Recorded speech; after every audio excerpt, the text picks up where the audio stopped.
नमस्कार। अंतर्राष्ट्रीय खबरों के हमारे इस खास कार्यक्रम में आपका स्वागत है। मैं हूं चंद्रशेखर जोशी। इस कार्यक्रम में हम आपको इस वक्त की बड़ी अंतर्राष्ट्रीय खबरें बताते हैं, साथ ही दो बड़ी खबरों पर अपने विशेषज्ञ मेहमान के साथ चर्चा भी करते हैं। आज हम ईरान पर अमेरिका के हमलों को लेकर अमेरिकी मीडिया में लीक खुफिया रिपोर्ट और नासा के सहयोग से भारत की अंतरिक्ष में बड़ी छलांग पर चर्चा करेंगे और अंत में आज की कुछ महत्वपूर्ण अंतर्राष्ट्रीय खबरें भी आपको बताएंगे। लेकिन आइए सबसे पहले आपको दिखाते हैं इस वक्त के हेडलाइंस।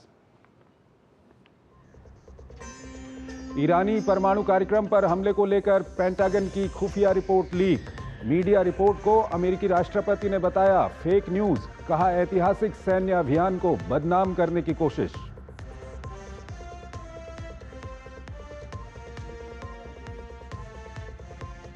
ट्रंप ने एक बार फिर अमेरिकी सैनिकों के बड़े पैमाने पर सटीक हमले की बात दोहराई, कहा ईरानी परमाणु कार्यक्रम को दशकों पीछे धकेला। ईरान ने भी अपने परमाणु कार्यक्रम को नुकसान होने की बात कबूली।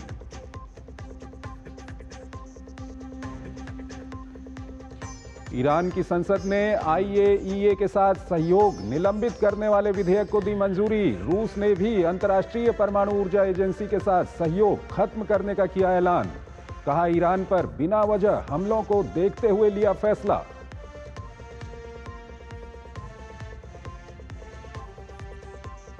नेटो ने ट्रंप के रक्षा खर्च बढ़ाने के प्रस्ताव पर जताई सहमति। स्पेन ने प्रस्ताव का किया विरोध। नेटो ने सामूहिक सुरक्षा गारंटी के प्रति दिखाई प्रतिबद्धता। यूक्रेन को समर्थन देने का किया वादा।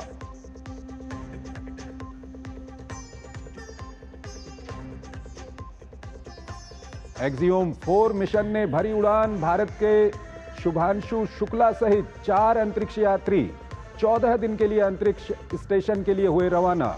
41 साल बाद किसी भारतीय के अंतरिक्ष में पड़े कदम।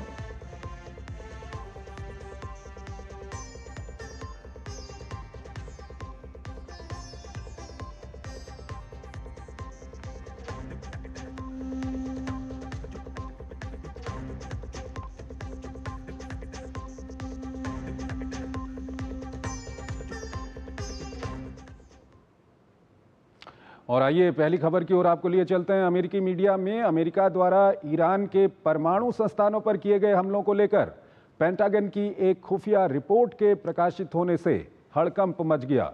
इस रिपोर्ट के हवाले से कुछ अमेरिकी मीडिया संस्थानों ने दावा किया कि अमेरिकी हमले में ईरान के परमाणु कार्यक्रम को ज्यादा नुकसान नहीं पहुंचा। इस तथाकथित रिपोर्ट को लेकर राष्ट्रपति ट्रंप ने न सिर्फ प्रकाशित करने वाले मीडिया संस्थानों पर हमला किया, बल्कि ईरान के परमाणु संस्थानों पर अमेरिकी हमले को काफी कारगर बताया। यह रिपोर्ट देखिए। ईरान के परमाणु कार्यक्रम को नेस्तनाबूद करने के अमेरिकी दावे पर पेंटागन की खुफिया रिपोर्ट ने सनसनी मचा दी। मीडिया रिपोर्ट में किए गए दावे के मुताबिक पेंटागन की शुरुआती खुफिया मूल्यांकन रिपोर्ट में कहा गया कि परमाणु ठिकानों पर अमेरिकी हमलों से ईरान का परमाणु कार्यक्रम नष्ट नहीं हुआ। रिपोर्ट में खुलासा हुआ है कि फोर्डो, नातांज और इस्फहान में स्थित परमाणु स्थलों को नुकसान तो पहुंचा है, लेकिन वे पूरी तरह नष्ट नहीं हुए। ये भी दावा किया जा रहा है कि ईरान को हमले का अंदेशा हो गया था और उसने परमाणु बम बनाने के लिए यूरेनियम संवर्धन करने वाले सेंट्रीफ्यूज पहले ही सुरक्षित जगह पहुंचा दिए हैं। साथ ही यह भी कहा गया है कि हमले में परमाणु केंद्र के ऊपरी हिस्से को नुकसान हुआ है, लेकिन इसके बावजूद काफी चीजें सुरक्षित बच गईं। 2 परमाणु ठिकानों के मुख्य दरवाजे बंद कर दिए गए और कुछ ढांचे नष्ट या क्षतिग्रस्त हुए, लेकिन अधिकतर भूमिगत परमाणु कार्यक्रम सुरक्षित रहे। दरअसल अमेरिकी मीडिया में इस रिपोर्ट की इतनी चर्चा होने लगी कि राष्ट्रपति डोनाल्ड ट्रंप को सफाई देनी पड़ी। ट्रंप ने इसे झूठी खबर बताकर खारिज कर दिया। अपने एक पोस्ट में राष्ट्रपति ट्रंप ने लिखा कि झूठी खबर, CNN असफल हो रहे न्यूयॉर्क टाइम्स के साथ मिलकर इतिहास के सबसे सफल सैन्य अभियान को बदनाम करने की कोशिश कर रहे हैं। खुफिया जानकारी कहती है हमें नहीं पता, ये हमला बहुत खतरनाक भी हो सकता है।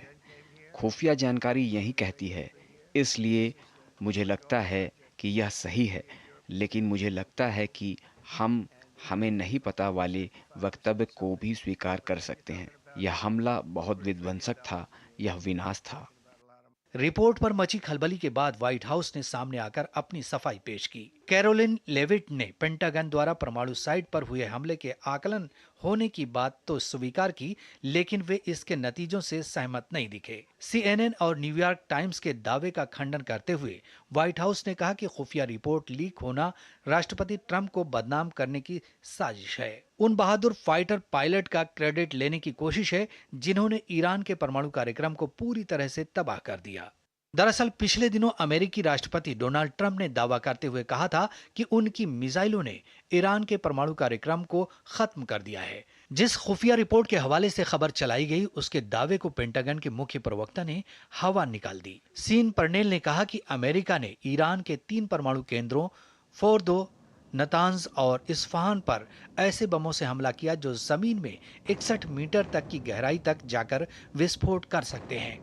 ऐसे में मीडिया में आ रही रिपोर्ट सिर्फ भ्रामक है।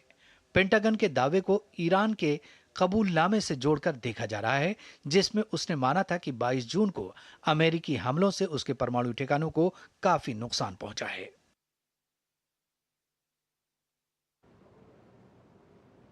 और इस खबर पर बात करने के लिए हमारे साथ जुड़ रहे हैं अनिल कुमार त्रिगुणायत, विदेशी मामलों के जानकार हैं। उनसे हम बातचीत करेंगे। अनिल जी, बहुत बहुत स्वागत है आपका हमारे इस कार्यक्रम में। अनिल जी, ईरान भी मान रहा है कि अमेरिका ने जो ईरान के परमाणु ठिकानों पर हमले किए वो काफ़ी कारगर था, और प्रेसिडेंट ट्रंप और अमेरिका की ओर से लगातार ये कहा जा रहा है कि काफ़ी कारगर हमले थे। ईरान का जो परमाणु कार्यक्रम है उसको काफ़ी सालों उसको पीछे धकेल दिया गया है। लेकिन इस सब के बीच अमेरिकी मीडिया में जो ये खुफिया रिपोर्ट आई है, क्या कुछ कहेंगे इसको लेकर के आप? देखिए, मेरा मानना जोशी जी ये है कि इन सब चीज़ों में जब तक पूरी तरह से ग्राउंड असेसमेंट नहीं होता है, और तो इनिशियली आप सिर्फ यही कह सकते हैं इस तरह के अटैक्स में कि भाई हमने अपनी तरफ से जो हमारा टारगेट था वो अचीव कर लिया। अब किस हद तक हुआ है, देखिए IAEA ने भी कहा है कि वहाँ पर बहुत ज़्यादा रेडिएशन नहीं हुआ, जितना रेडिएशन हुआ है वो लोकलाइज्ड है उनके हिसाब से। दूसरी चीज़ ये है कि इसमें कोई शक नहीं है कि अमेरिका ने एक बड़ा ही वाकई जो उसको वो मिलिट्रीली एक स्पेक्टेकुलर ऑपरेशन कहते हैं कि भाई 11,000 किलोमीटर से आकर के वहाँ पर प्रिसाइज बॉम्बिंग करना, ये एक बड़ी बात है और ये बताती है कि उनका कितना बड़ा दुनिया में एक हाइपर पावर के तौर पे उनकी एक्सपर्टीज है। लेकिन इस सब के बावजूद एग्जैक्टली कितना किसको नुकसान हुआ है, ये तो जो उनका कहना है, एक तरफ जो भी उनके पास में सैटेलाइट इमेजेस हैं या जो उनके प्लेन्स ने इमेजेस ली होंगी उसके बाद है, क्योंकि वो तो इमीडिएटली चले जाते हैं वहाँ से। अब ईरानियंस भी एडमिट कर रहे हैं कि काफ़ी नुकसान हुआ है, लेकिन इतना नुकसान वो नहीं भी कह सकते हैं कि बिल्कुल ही ख़त्म हो गया हो न्यूक्लियर प्रोग्राम, क्योंकि न्यूक्लियर प्रोग्राम के लिए सबसे बड़ी बात होती है ह्यूमन रिसोर्स, और ह्यूमन रिसोर्स ईरान के पास बहुत ज़्यादा है। तो आज नहीं तो कल अगर वो वाकई में करना चाहेंगे तो 2 साल के पीछे हो गया हो, 1 साल पीछे हो गया हो, 6 महीने पीछे हो गया हो ये, लेकिन पूरी तरह नेस्तनाबूद करना बड़ा मुश्किल काम है उस पूरे प्रोग्राम को, क्योंकि वो उसके आइडियोलॉजिकल रीजंस हैं, उसके उनके अपने सिक्योरिटी रीजंस हैं, उनकी एक क्वेस्ट है कि इजराइल के साथ पैरिटी आवश्यक है उनके लिए। लेकिन अभी मैं नहीं समझता कि ईरान तुरंत इस बात को दोबारा आगे बढ़ाएगा और दोबारा से न्यूक्लियर बनने की कोशिश करेगा। ठीक है अनिल जी, लेकिन जिस तरह से ये रिपोर्ट लीक हुई है और इससे पहले भी प्रेसिडेंट ट्रंप को कहना पड़ा था कि जो उनका खुफिया विभाग है उसकी ओर से जो कहा गया कि ईरान परमाणु बम बनाने के करीब नहीं है, उसको भी उन्होंने फेक बताया था। और आज जो ये रिपोर्ट लीक हुई है इसको लेकर भी वहाँ पर खुद प्रेसिडेंट ट्रंप और दूसरे लोगों का कहना है कि ये एक तरह की साजिश हो रही है ट्रंप एडमिनिस्ट्रेशन के खिलाफ। देखिए, डिसइंफॉर्मेशन कैंपेन्स तो दोनों तरफ से हैं। अब जब प्रेसिडेंट ट्रंप ने, आपने देखा IAEA के डायरेक्टर जनरल ने भी कहा कि ईरान के पास इस वक्त कोई ऐसा सिस्टमेटिक सिस्टम नहीं है जिससे कहा जा सके कि ईरान न्यूक्लियर बॉम्ब बनाने वाला था। दूसरी तरफ जो वहाँ की डायरेक्टर जनरल हैं NIA की तुलसी गबार्ड, उनकी टेस्टिमनी में भी ये कहा गया था कि ईरान उनके पास इंफॉर्मेशन नहीं है। उस सबको झुटलाते हुए भी, उसके बाद भी, लेकिन मैं समझता हूँ ये सब जो एक्शन हुए हैं इस बीच में और जिस तरह का रिजल्ट सामने आया है, दोनों सब साइड्स ने अपनी एक तरह से विक्ट्री क्लेम करी है, चाहे वो ईरान हो, चाहे इजराइल हो, चाहे USA हो, तो ये एक पॉजिटिव आउटकम है। तो मीडिया में जो डिसइंफॉर्मेशन कैंपेन्स है, और मैं आज भी कहूंगा it is too early to assess कि भाई रियलिटी में कितना किसको नुकसान हुआ, किसका कितना फायदा हुआ, ये तो बाद में पता लगेगा। ईरान ने नातांज फैसिलिटी के ऊपर कई बार हमला किया है, ओपनली भी और क्लैंडस्टाइन वे में भी, इस्फहान के ऊपर भी किया है। तो ये, लेकिन ईरान ने काफी नीचे जाकर के अपना ये फैसिलिटीज बनाई हुई हैं, तो उनको पता था कि ये कभी ना कभी इस तरह की बात हो सकती है। दूसरी चीज ये है कि जब से उनको ये मालूम था कि अटैक होगा, चाहे वो उनको इन्फॉर्मेशन किसी भी तरह से मिली हो, उन्होंने काफी कुछ वहां से इवैक्यूएट कर दी थी काफी चीजें, तो इसलिए उनका एक लिमिटेड नुकसान हुआ। लेकिन अगर आप देखें कि फिजिकल इंफ्रास्ट्रक्चर में कितना नुकसान हुआ वहां पर, तो मैं समझता हूं कि ये इसका एग्जैक्ट असेसमेंट जो है उसमें टाइम लगेगा। लेकिन ये डिसइंफॉर्मेशन कैंपेन तो देखिए हर देश में चलता है, आप कुछ करके आएंगे, अब हम लोगों ने बालाकोट किया तो दुनिया पूछ रही है आपसे कि बताइए क्या है वो क्या, ऐसे तो नहीं होता है ना, इन चीजों का बाद में होता है। तो अभी जो नेटो की बैठक के लिए प्रेसिडेंट ट्रंप गए थे, वहां पर उनसे सवाल पूछा गया था, उनका ये कहना था कि इस रिपोर्ट में कहा गया है कि हो सकता है कि वहां पर बड़ा नुकसान हुआ हो सकता है कि नुकसान ना हुआ हो। उस रिपोर्ट में कहा गया है कि हमें अभी इसके बारे में जानकारी नहीं है। तो उनका कहना है कि इसके एक ही हिस्से को लेकर के उनके ऊपर हमला किया जा रहा है, इस तरह का वो आरोप लगा रहे हैं। सवाल ये है कि क्या यूएस सिस्टम के अंदर में प्रेसिडेंट ट्रंप के खिलाफ किसी तरह की कोई साजिश हो रही है? देखिए, मैं तो नहीं कह सकता हूँ, वो तो वही जानते होंगे, या उनकी इंटेलिजेंस उनके पास है, वो बता सकती है कि कितना है। लेकिन इसमें कोई शक नहीं है कि आज की डेट में अमेरिकन सोसाइटी बहुत डिवाइडेड सोसाइटी है, पॉलिटिकली बहुत डिवाइडेड सोसाइटी है। उनका खुद का मागा ग्रुप इस फेवर में नहीं था कि अमेरिका इस वॉर में इन्वॉल्व हो। आप देखिए जो उनके सपोर्टर्स हैं रिपब्लिकन्स भी 60%, 64% वो इस बात के समर्थन में नहीं थे कि अमेरिका किसी भी तरह से आए। लेकिन अमेरिका को इजराइल को सपोर्ट करना था, क्योंकि वहाँ पर इजराइल की भी काफ़ी हालत इस वक्त इतनी अच्छी नहीं थी, क्योंकि कई लड़ाइयाँ लड़ रहा है एक साथ वो, तो और ईरान भी उनको अटैक कर रहा था। तो ऐसे में इस बात को ख़त्म करने के लिए सबको एक तरह का ऑफ रैंप देना, ताकि ये युद्ध किसी तरह से ख़त्म हो, क्योंकि अगर ये युद्ध आगे बढ़ता तो ये बहुत भयंकर रूप ले सकता था, पूरे रीजन के लिए बढ़ सकता था। तो उसको रोकने के लिए मैं समझता हूँ कि प्रेसिडेंट ट्रंप की ये पहल अच्छी थी। ठीक है, एक अंतिम सवाल है, संक्षेप में बताइएगा कि आज ईरान की संसद में ये फैसला हुआ है कि वो अब IAEA के साथ कोई सहयोग नहीं करेंगे। रूस ने भी समर्थन किया है, इसी तरह की बात की है। तो ये किस ओर जा रहा है ये मामला? देखिए, अगर ईरान पूरी तरह से IAEA से काट लेता है, मुझे नहीं लगता है कि वो करेंगे। और चूंकि ये पार्लियामेंट कुछ भी कह सकती है, लेकिन वहां पर जो है सुप्रीम लीडर का डिसीजन है, ये पूरा जो भी वो लेंगे। तो ईरान का कहना ये है कि जब हम अब तक हमेशा ये करते आए, तो जो उनकी रिपोर्ट 12 तारीख को थी, जिसमें ये कहा गया कि ईरान पूरी तरह कोऑपरेट नहीं कर रहा है, ये वो उसने, उनका मानना ये है उसकी वजह से जो है उसको प्रोटेक्ट बना करके इजराइल ने अटैक किया है उनके ऊपर। तो इस तरह से वो IAEA को मानते हैं। लेकिन IAEA के डायरेक्टर जनरल ने बड़ा साफ शब्दों में ये बात कही है कि उन्होंने कभी नहीं कहा कि ईरान इस प्रोसेस में अभी शामिल है, कि वो एक न्यूक्लियर बॉम्ब बनाना चाहता है। तो मैं समझता हूँ कि धीरे धीरे वो देखेंगे, कॉन्फिडेंस बनेगा। अगर वो मान लीजिए अमेरिका के साथ में न्यूक्लियर डील के ऊपर दोबारा बातचीत होती है, तो उसमें नेचुरली है कि IAEA का पूरा रोल होगा। ठीक है अनिल जी, बहुत बहुत शुक्रिया इस महत्वपूर्ण विषय पर अपना महत्वपूर्ण विश्लेषण हमारे दर्शकों के साथ साझा करने के लिए। और यहाँ पर एक छोटा सा ब्रेक लेते हैं, ब्रेक के उस पार एक और महत्वपूर्ण खबर। सस्ते वाले दाल मसाले स्वाद हुआ बेकार, MDH की हल्दी मिर्ची धनिया करे कमाल, ये रंग दे, ये खुशबू दे, ये तीखा, ये कम पड़े, क्या निराला MDH मसाला। जो लक्ष्य चुना था समझ आने लगा है। GLA यूनिवर्सिटी, उच्च लक्ष्यों की निश्चित प्राप्ति।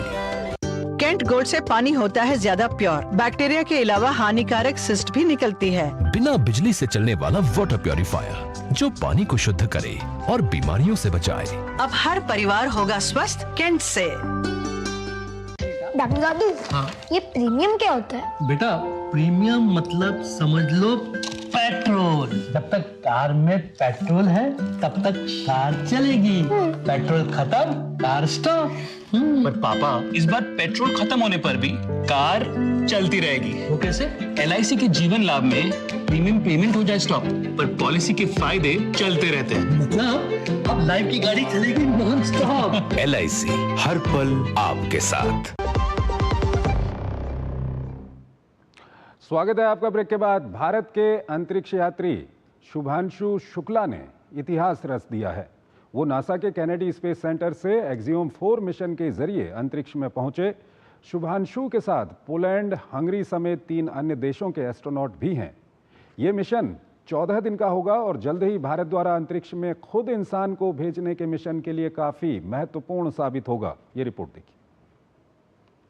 3, 2, 1, ignition and lift off. For 3 nations, a new chapter in space takes flight. Godspeed. नमस्कार मेरे प्यारे देशवासियों, वाटर राइड 41 साल बाद हम वापस अंतरिक्ष में पहुंच गए हैं और कमाल की राइड थी। इस समय हम 7.5 किलोमीटर प्रति सेकंड की रफ्तार से पृथ्वी के चारों तरफ घूम रहे हैं और मेरे कंधे पे मेरे साथ मेरा तिरंगा है जो मुझे बता रहा है कि नहीं हूँ, मैं आप सबके साथ हूँ। ये मेरी इंटरनेशनल स्पेस स्टेशन तक की जर्नी की शुरुआत नहीं है, ये भारत के ह्यूमन स्पेस प्रोग्राम की शुरुआत है और मैं चाहता हूं कि आप सभी देशवासी इस यात्रा का हिस्सा बने। आपका भी सीना गर्व से चौड़ा होना चाहिए, आप भी उतना ही एक्साइटमेंट दिखाइए। आइए हम सब मिलकर भारत के इस ह्यूमन स्पेस प्रोग्राम की जर्नी की शुरुआत करें। धन्यवाद। जय हिंद, जय भारत। ये प्रतिक्रिया है भारतीय एस्ट्रोनॉट शुभांशु शुक्ला की, जो अंतरिक्ष में पहुंचने वाले दूसरे भारतीय हैं और नासा के एक्सियोम 4 मिशन के जरिए अंतरिक्ष में पहुंच गए हैं। एक्सियोम 4 ने फ्लोरिडा में नासा के John F Kennedy space centre के लॉन्च कॉम्प्लेक्स 39A से उड़ान भरी। अंतर्राष्ट्रीय अंतरिक्ष स्टेशन के लिए मिशन पर जाने वाले 4 अंतरिक्ष यात्रियों को स्पेस एक्स के मशहूर फॉल्कन 9 रॉकेट के जरिए अंतरिक्ष में ले जाया गया। ये भारतीय अंतरिक्ष कार्यक्रम के लिए काफी महत्वपूर्ण पल है, क्योंकि भारत जल्द ही गगनयान मिशन के जरिए अंतरिक्ष में खुद इंसान को भेजने की तैयारी कर रहा है। एक्सियोम मिशन के तहत 4 अंतरिक्ष यात्री ISS के लिए रवाना हुए हैं। इसमें भारतीय अंतरिक्ष अनुसंधान संगठन के अंतरिक्ष यात्री शुभांशु शुक्ला पायलट के रूप में काम करेंगे। नासा की पूर्व अंतरिक्ष यात्री और एक्सियोम स्पेस में मानव अंतरिक्ष उड़ान की निदेशक पैगी विटसन मिशन की कमान संभालेंगी। यूरोपीय अंतरिक्ष एजेंसी के परियोजना अंतरिक्ष यात्री पोलैंड के स्लावोस उजनास्की विस्नेवस्की और हंगरी के अंतरिक्ष यात्री टिबोर कापू दोनों मिशन विशेषज्ञ के रूप में काम करेंगे। गुरुवार को ड्रैगन अंतरिक्षयान इंटरनेशनल स्पेस स्टेशन से जुड़ेगा। मिशन के 4 सदस्य ISS पर लगभग 14 दिन रहेंगे और इस दौरान वो 60 एक्सपेरिमेंट भी करेंगे। शुभांशु अंतरिक्ष में मांसपेशियों की हानि का अध्ययन करेंगे और फसलों के विकास का भी अध्ययन करेंगे। साथ ही वो अंतरिक्ष में माइक्रो जंतुओं की सहन शक्ति पर अध्ययन और अंतरिक्ष में कंप्यूटर स्क्रीन का मनुष्य पर प्रभाव का भी अध्ययन करेंगे। इसके साथ ही शुभांशु माइक्रो एल्गी और साइनोबैक्टीरिया पर अध्ययन भी करेंगे। राष्ट्रपति द्रौपदी मुर्मू और प्रधानमंत्री नरेंद्र मोदी ने भी मिशन की सफलता की कामना की। शुभांशु भारतीय वायुसेना के अनुभवी टेस्ट पायलट हैं। उनके पास Sukhoi 30, MiG-21, MiG-29, Jaguar, hoc और अन्य विमानों में 3000 घंटे से अधिक उड़ान का अनुभव है। और इस खबर पर बात करने के लिए हमारे साथ जुड़ रहे हैं रतन श्रीवास्तव, स्पेस एक्सपर्ट हैं। उनसे हम बातचीत करेंगे। रतन जी, बहुत बहुत स्वागत है आपका हमारे इस कार्यक्रम में। रतन जी, पहला सवाल यही आपसे जानना चाहते हैं कि भारत के लिए आज का दिन कितना महत्वपूर्ण है? तो जोशी जी, आप जानते हैं, आपके VS न्यूज़ आइटम ने बताया कि अंतरिक्ष में हम पहली बार 40 साल के बाद हमने अपने किसी एस्ट्रोनॉट को भेजा है। और ये इसमें भी फायदा इस बात का है कि हम जब गगनयान भेजेंगे तो गगनयान में भेजने में इसमें हमें जो सीख मिलेगी, जो लर्निंग्स मिलेंगी, वो लर्निंग्स हम इस्तेमाल कर सकते हैं गगनयान के लिए। क्योंकि इसमें जो पायलट हैं वो शुभांशु जी हैं और हमें गगनयान में भी एक पायलट और बाकी 2 एस्ट्रोनॉट्स की ज़रूरत पड़ेगी, गगननॉट्स की ज़रूरत पड़ेगी। तो जो इनका एक्सपीरियंस है as pilot taking this public private sector I would say partnership forward, वो बहुत फ़ायदेमंद रहेगा। अब इसमें देखने वाली बात ये है जोशी जी, जैसे आपके न्यूज़ आइटम ने भी बोला था कि ये एक ऐसा मिशन है जिसके अंदर यूरोपियन, इंडियन और अमेरिकन कोऑपरेशन हो रहा है। पेगी विल्सन नासा की हैं, बहुत एक्सपीरियंस एस्ट्रोनॉट हैं, और ESA से, यूरोपियन स्पेस एजेंसी से जो 2 गए हैं, हंगरी और पोलैंड से जो गए हैं एस्ट्रोनॉट्स, वो भी अपने अपने देश को रिप्रेजेंट कर रहे हैं करीब 40 साल के अंतराल के बाद। तो एक तरह से देखा जाए तो इंटरनेशनल स्पेस स्टेशन तो वैसे भी एक ऐसा प्लेटफॉर्म है जो शेयर्ड प्लेटफॉर्म है, लेकिन उस शेयर्ड प्लेटफॉर्म पर एक तरह से कहना चाहिए कि ग्लोबल साउथ की भी एंट्री हो रही है इस बार, along with the north which is NASA. So इसमें जितनी जैसे आपने बताया एक्सपेरिमेंट्स कर रहे हैं 60, ये मैं बताना चाहता हूँ अपने व्यूअर्स को कि ये मैक्सिमम एक्सपेरिमेंट्स हैं कभी भी किसी भी मिशन ने जो किए हों। 60 एक्सपेरिमेंट्स हैं जिसके अंदर 7 एक्सपेरिमेंट्स हमारे हिंदुस्तान के हैं, और हिंदुस्तान के 7 एक्सपेरिमेंट्स में जो बायोमेडिसिन के एक्सपेरिमेंट्स के बारे में आपने बताया जो ग्रुप कैप्टन शुभांशु शुक्ला जी करेंगे, इसके अलावा हम स्पेस में मेथी उगाने का और मूंग की दाल उगाने का भी एक्सपेरिमेंट करेंगे, जो कि हम सोचने में लगता है ऐसा हम क्यों कर रहे हैं, मगर अगर हम आगे देखें आज से 20, 30, 40 साल के बाद अगर हमें एक सस्टेनेबल स्पेस स्टेशन बनाना है तो हर बार तो ऐसा नहीं हो सकता कि आप यहाँ से कुछ लेकर के जाओ, वहां पर हम क्या उगा सकते हैं क्या नहीं उगा सकते। ठीक है तरह के कुछ सर आपसे हम बातचीत जारी रखेंगे इस बारे में। एक छोटा सा ब्रेक लेना है हमको, ब्रेक के उस पार हम ये बातचीत जारी रखेंगे। एक छोटा सा ब्रेक। MDH बिरयानी मसाला, पारंपरिक बिरयानी का असली स्वाद। असली मसाले MDH। कैंट गोल्ड से पानी होता है ज्यादा प्योर, बैक्टीरिया के अलावा हानिकारक सिस्ट भी निकलती है। बिना बिजली से चलने वाला वाटर प्योरीफायर जो पानी को शुद्ध करे और बीमारियों से बचाए। अब हर परिवार होगा स्वस्थ कैंट से। जो लक्ष्य चुना था समझ आने लगा है। GLA यूनिवर्सिटी, उच्च लक्ष्य की निश्चित प्राप्ति। शादी का किचन महके जहाँ, गोल्डी किचन किंग मसाले हो वहाँ। गोल्डी लाई है फ्रेश लॉक टेक्नोलॉजी जो रखे मसालों को हर समय फ्रेश। स्वागत है आपका। ब्रेक के बाद हम बात कर रहे हैं भारतीय अंतरिक्ष यात्री की जो इस वक्त अंतरिक्ष में मौजूद हैं। हमारे साथ रतन श्रीवास्तव हमारे साथ मौजूद हैं, वो अंतरिक्ष के विशेषज्ञ हैं, उनसे हम बातचीत करेंगे। रतन जी, अब से करीब 24 घंटे के अंदर में जो शुभांशु हैं वो इंटरनेशनल स्पेस स्टेशन के अंदर चले जाएंगे, और जैसा कि आप बता रहे हैं कि जो शुभांशु हैं वहाँ पर कई तरह के एक्सपेरिमेंट करेंगे।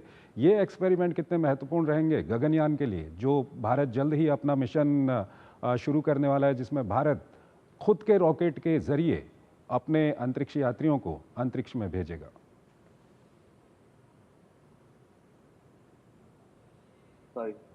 जोशी जी, इसके 2 एस्पेक्ट्स हैं। एक तो एस्पेक्ट है इसका कि गगनयान में गगननॉट्स के लिए इनका क्या फ़ायदा होगा, और इससे हम अगर कोई होता है बायोमेडिसिन से हमें कुछ इन्फ्लुएंसेस मिलते हैं, तो वो बायोमेडिसिन के इन्फ्लुएंसेस हम अपने गगननॉट्स के ऊपर कैसे उस पर होने वाले दुष्प्रभाव को कम कर सकते हैं।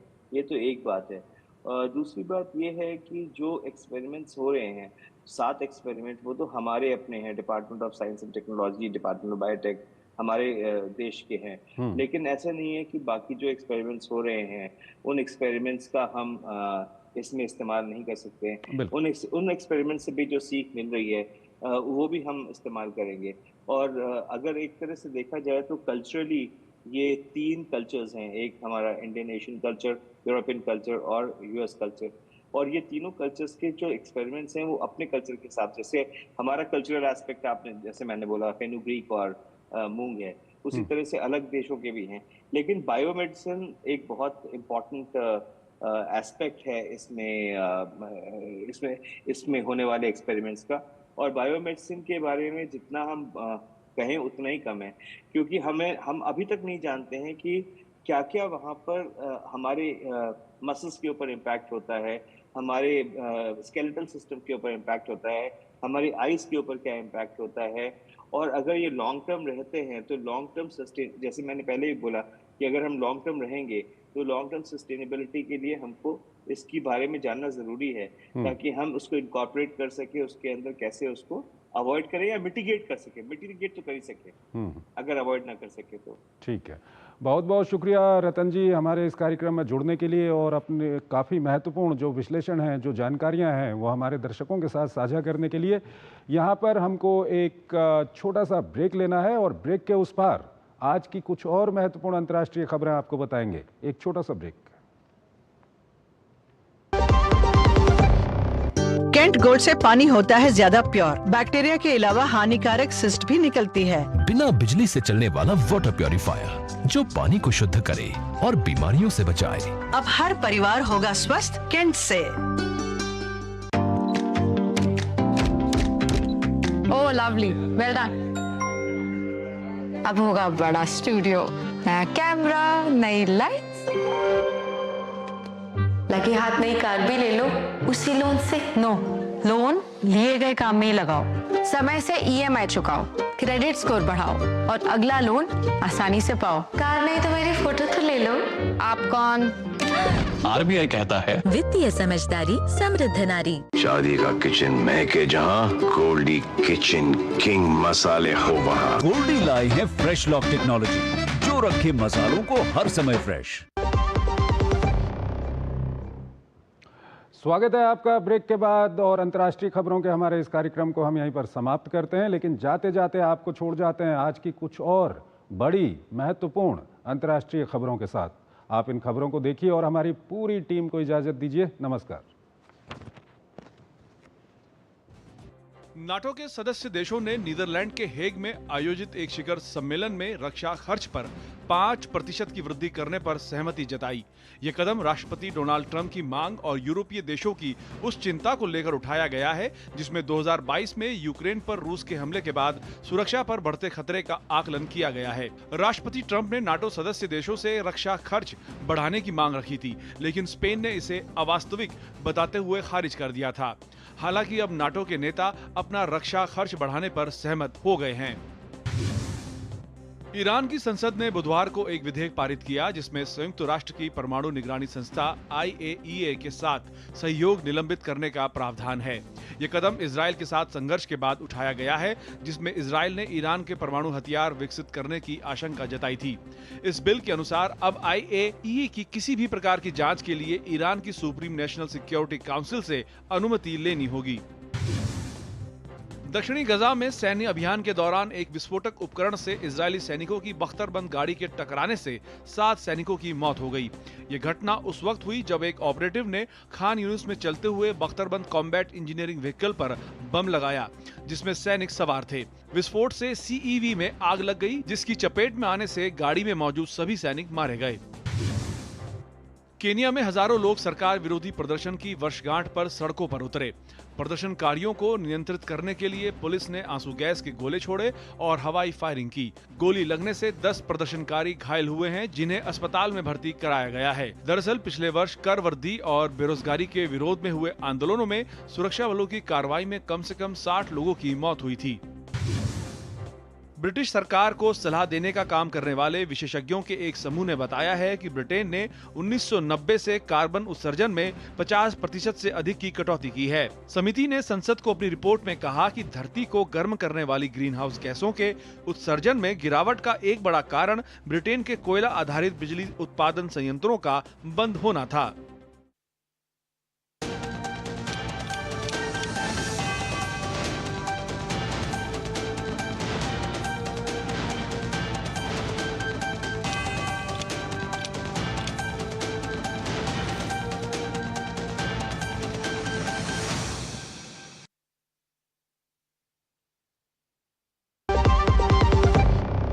Cantt gold